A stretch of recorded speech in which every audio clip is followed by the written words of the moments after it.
Good afternoon on what is a bright, warm and sunny day. It is Friday the 15th of April. It's Good Friday. I'm in the reading nook with a nice hot cup of tea and a parcel to continue boxing. So let's get into it and open up. So what I have got in here are these books. So I have already pulled out and had a look at the Adventures in Middle-earth Players book and the Adventures in Middle-earth Lore Master's Guide. Now they're the core rule books for Adventures in Middle-earth, which is the OGL 5e, basically Dungeons and Dragons 5th edition compatible version adaptation of the One Ring from Cubicle 7. One Ring was originally published in 2011, and then 2016-2017 was adapted by Cubicle 7 to be conversant with Dungeons and Dragons 5th edition. And essentially, in the process, collated a lot of the material that had come beforehand into these core books. But the next thing I am going to pull out is the Mirkwood campaign. Battle the Rising Shadow in the 30-year campaign for the world's greatest fantasy setting. Okay, so the Necromancer may have been cast out of Dol Guldur, but a lingering darkness remains over at Mirkwood, a shadow that will grow even longer as the years draw on, unless a fellowship of heroes step forward and hold back the gloom. The Mirkwood campaign is a complete campaign framework for the Adventures in Middle-earth set in and around Mirkwood, played out over the course of 3 decades. It allows you to tell your own epic saga, following your heroes in their quest as the tale of years unfolds before them. This guide includes enough adventure material to keep you playing for months or even years, and new rules that give your heroes a real stake in what happens to the world around them. Rules for holdings allow them to carve out their own corner of Middle-earth, whilst new options for the Fellowship phase and new undertakings allow them to chart their own path through the years. Additional optional rules allow player heroes to weave their backgrounds into journey events. Visit the Parliament of Spiders, do battle with the Nazgul, meddle in the affairs of wizards, and enter the halls of King Thranduil. Stand firm against the shadow, and maybe the darkening of Mirkwood can be averted. Falter for even a moment, all that you will know and love will be lost. Mirkwood campaign contains material previously released as the Darkening of Mirkwood for the One Ring role-playing game, fully converted to be compatible with the Adventures in Middle-earth and the OGL rules. To make use of the Mirkwood campaign requires the Rovanian region guide, which contains additional setting material and adversary content. And I don't have a copy of that, but I will get one and have a look at it in due course. So, the introduction to the One Ring, as published by Cubicle 7, focused upon the area of Rovanian, which I'll show you in this map. There we go.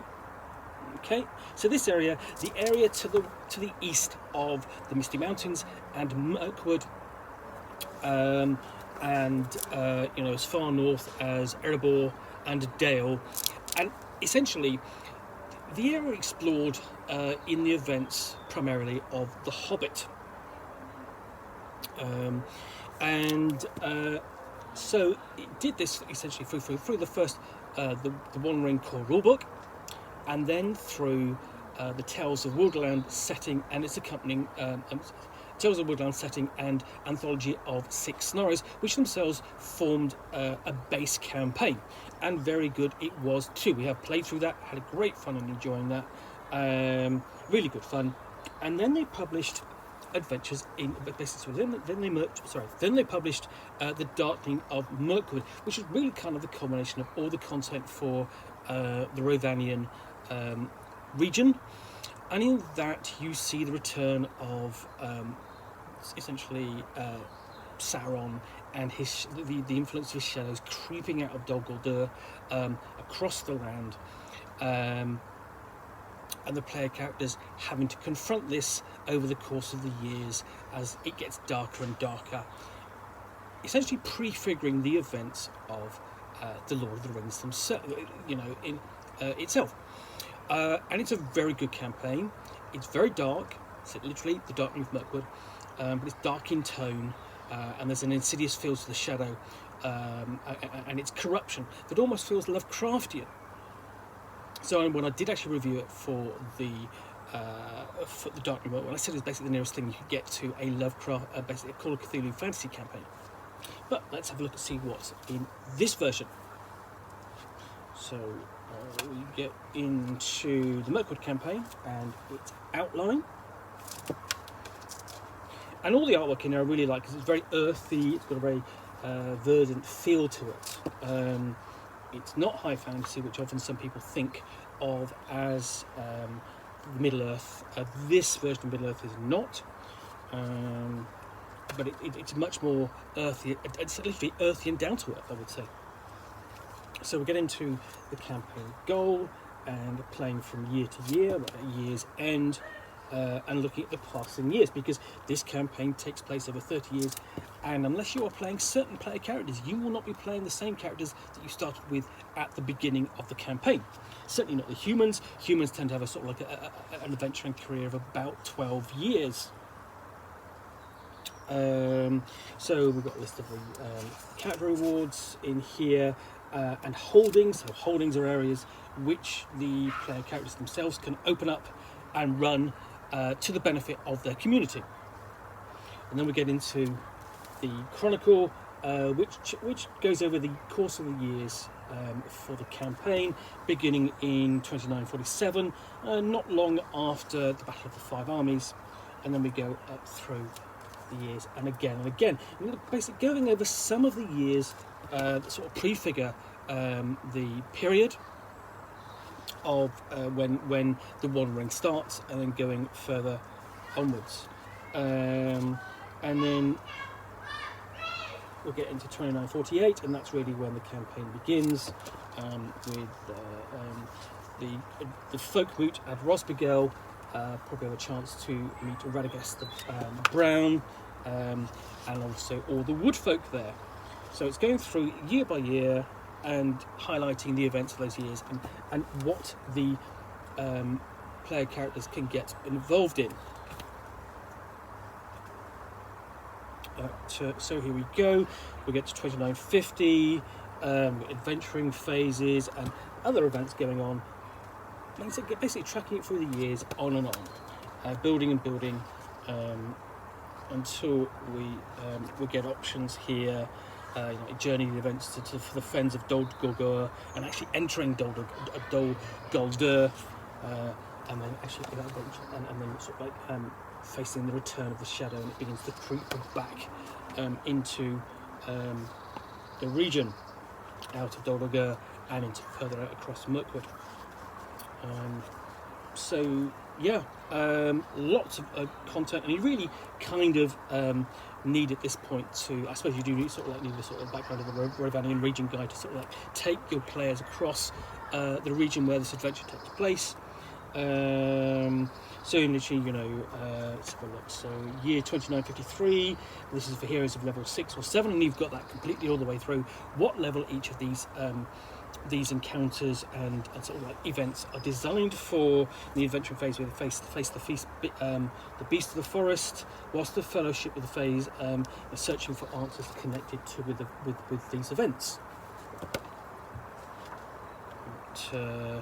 And then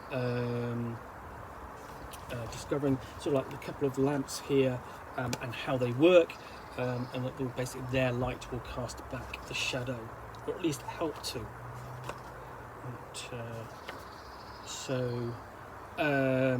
Year 2956, here is level 7 and 8. We actually have an adventure phase where there's a murder in Lake Town, and that of course will use the contents of the Lake Town setting, and the characters will encounter King Bard, because throughout all of the Lord of the Rings and content of the One Ring, there is a chance for the player characters to interact with the great and the good.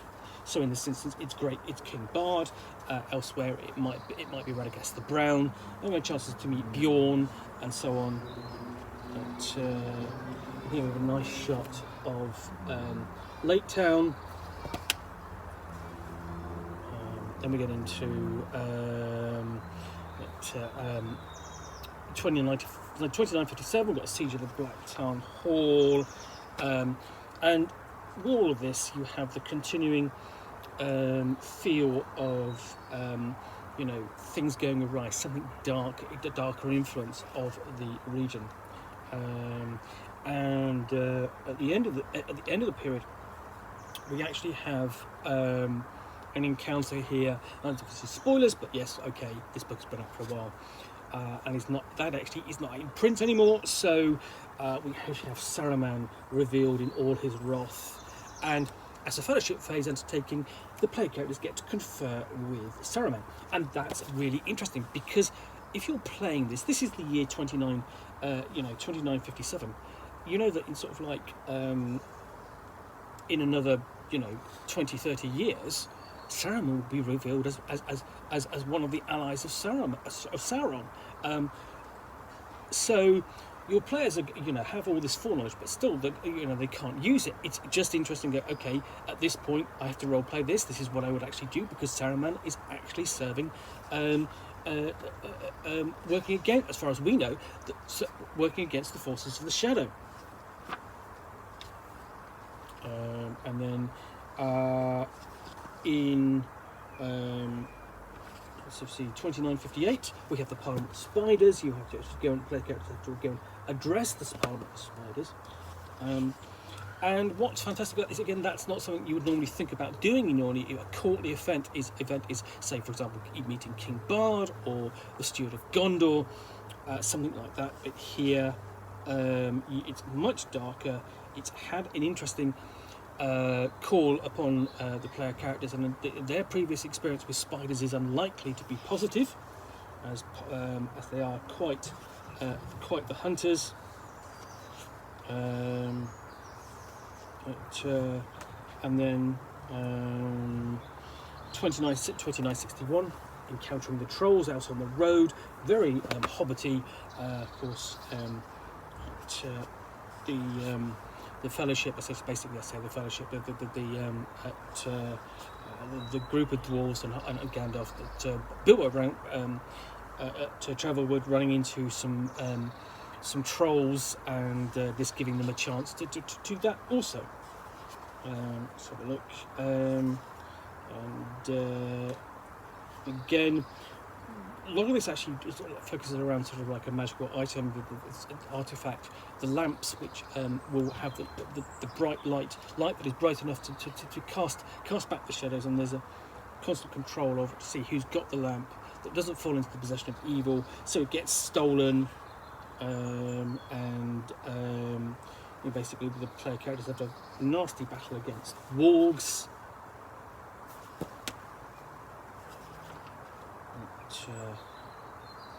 And then 2966, have to go back to Goldogr.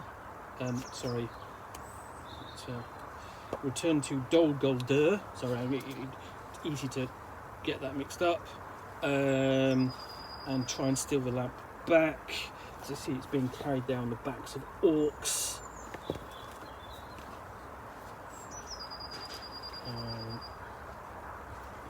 And then there's a plague, the years of the plague, 2967, again the spreading shadow, worse and worse. And in effect, this campaign is really kind of a combination of, it's set between the periods of The Hobbit and The Lord of the Rings, and this is its grand story, and then getting nastier and nastier, facing more spiders, and then let's have a look, just see, facing a forest dragon, different kind of threat. I mean, the player characters have got strong enough to face a dragon, even a minor one, and even dealing with the theme of a vampire. So there we go. Again, really quite dark, earthy kind of artwork there.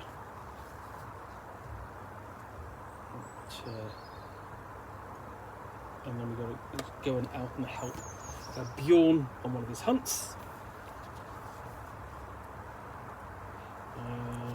particularly they go after the werewolf of Mirkwood, who is a grave threat to the area, unleashed by the continuing spreading influence of the shadow. Before ultimately there is you have to essentially make an attack upon Dol Guldur itself, and there's a grand battle.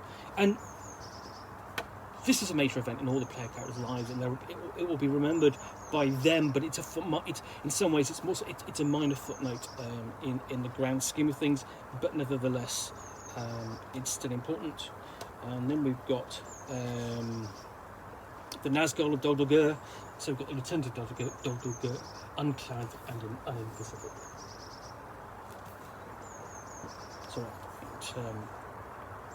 and whereas Ghost of the Forest, so all the monster stats at the end. And this is not necessarily a role-playing game, or essentially a version of Dungeons & Dragons with a lot in the way of monsters.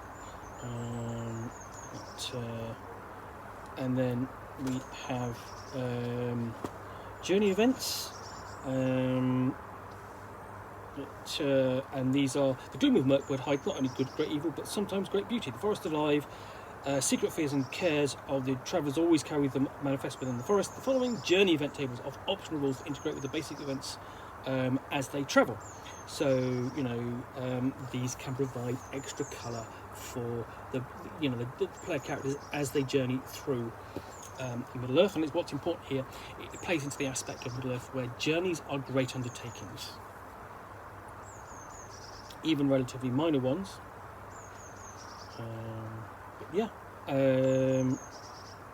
So that is the Mirkwood campaign. Worth tracking down if you are looking. I think essentially, if you're looking to explore Middle Earth, you don't want to do it by the One Ring. Your preferred system is Dungeons and Dragons or 5th edition. Worth tracking down to find, because it's a great campaign. You will really do need the Rovanian region guide to go with this, because it provides a lot of the details in terms of the location cells and so on, which aren't necessarily in here. This is more of like a chronicle of that campaign that you're going to play through. But nevertheless, an excellent book, a nice essentially adaptation, and I think you're going to have a really fantastic campaign playing through that. Anyway, in the meantime, I hope you have enjoyed this unboxing in the Nook. If you have, please do click on the like button down below. And of course, if you have any comments or feedback, I appreciate you taking the time to post those. And lastly, if you want to be alerted to yet more unboxings in the Nook, where you'll see me out here with a package and a book, which I will unbox and chat about to the best extent of my knowledge for roughly 10 minutes or so, all of course accompanied by a nice hot cup of tea. And also, come on, can you get a cat who is not ours, then please do hit that subscribe button. Thanks again for watching. I'll be back again soon with another unboxing of the Nook. Bye for now.